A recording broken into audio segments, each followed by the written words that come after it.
Thinking, who in the world needs a title more? Joy, the reason I've been stuck on this question is because I think Devin Booker desperately needs a title.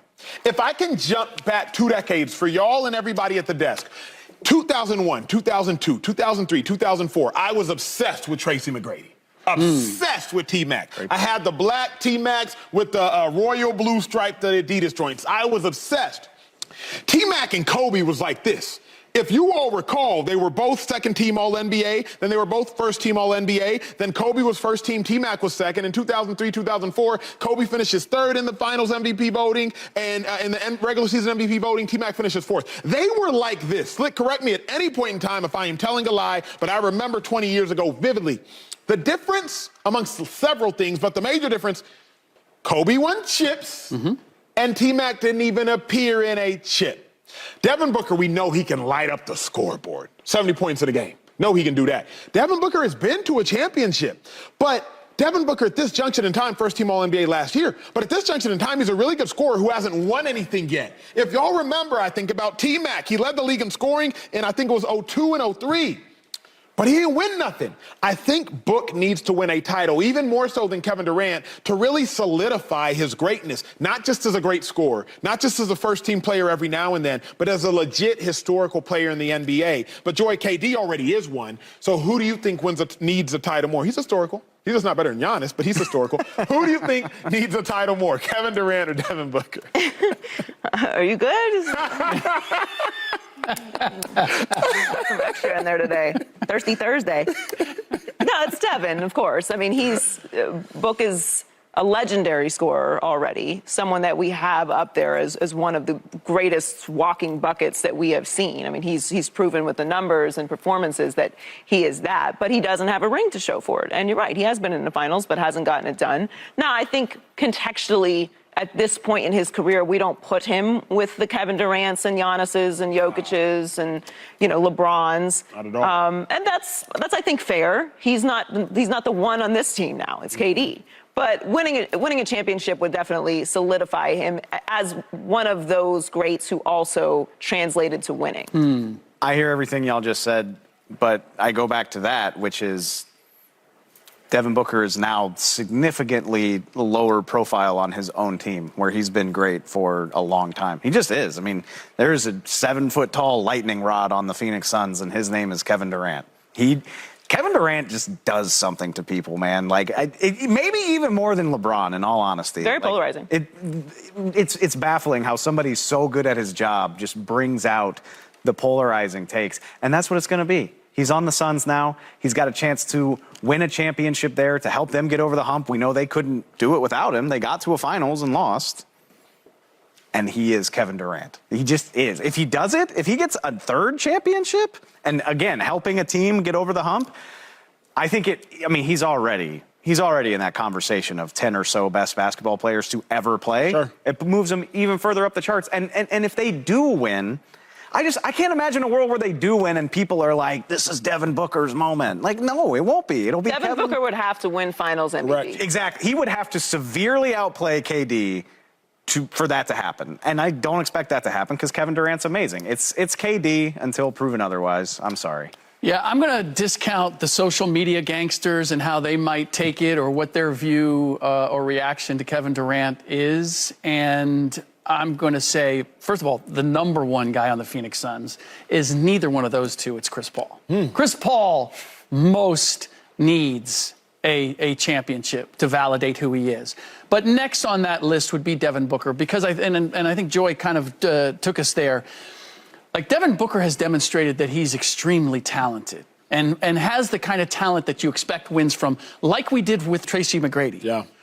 Who actually never won a playoff round, which is extraordinary. Houston won while he was there, but I believe he was injured, and it was Yao Ming who pulled them through to the second round. He was ahead 3-1, I believe, against Detroit when he was in Orlando, and they ended up losing that series. Devin Booker's kind of in that same gray area. He's demonstrated that he's extremely talented. Is he a winner? Yeah. He was not a winner at all prior to Chris Paul getting there. And now he has not quite climbed that mountain. Whatever you say about Kevin Durant, Kevin Durant has demonstrated that he can be part of a championship team. Whether you want to argue that he deserved Finals MVP, when you want to deserve he joined whatever, like he's demonstrated that he can be part of that equation.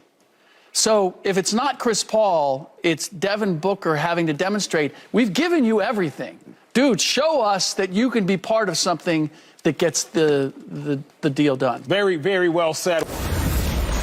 NBA playoffs, it starts on Saturday, and the spotlight will be on several superstars. We got a lot of them. Tatum, Ja Morant, Durant, Giannis, Embiid, so many stars, and it got me thinking, who are the top 5 best players in this year's playoffs? At number 5 is very simple for me. I just mentioned his name, the man Kevin Durant. Kevin Durant is a bona fide scorer, a fringe top 10 player. But the reason that I'm sitting with KD at number 5 and no higher is because I remember last year it was an ugly exit. Now look, it's a new year and it's a new Durant. The Suns with KD, they are 8-0. KD, my 5. At number 4, LeBron James. We saw what LeBron did in his play-in game, 30, 10, and 6. If LeBron James is on the court, I am banking on LeBron James to get the job done. At number 3, Joel Embiid.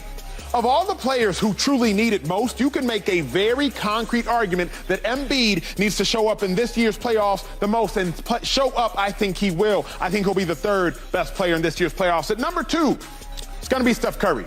He's shown that he has the heart of a champion and the talent to back it up. Now, when you look at Steph Curry, you have to look with more than just your eyes. I think he'll be the 2nd best player in this year's playoffs because he will galvanize his teammates the most of any man not named Giannis Antetokounmpo. He's my number 1. Y'all know what it is. Giannis has shown that he can win a chip.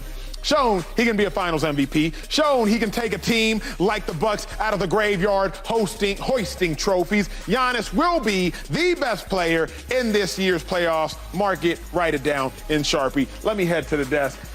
Slick, you knew my answer. Right? Oh, I sure did. I didn't even need to see the list. I telegraph my punches and then I throw them. Giannis is going to be the best player in the playoffs. But what you got to say, Slick, who's going to be your best? Wishing and hoping and...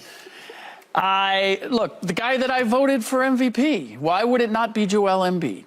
And you didn't even have Nikola Jokic on your list. And honestly, Giannis isn't even in my top 2, to be honest with you. Okay, it wasn't that offensive. What numbers are you about to say? Yeah. Don't think this suit got a little bit of elasticity now. Okay, but he wasn't in my top 3 either.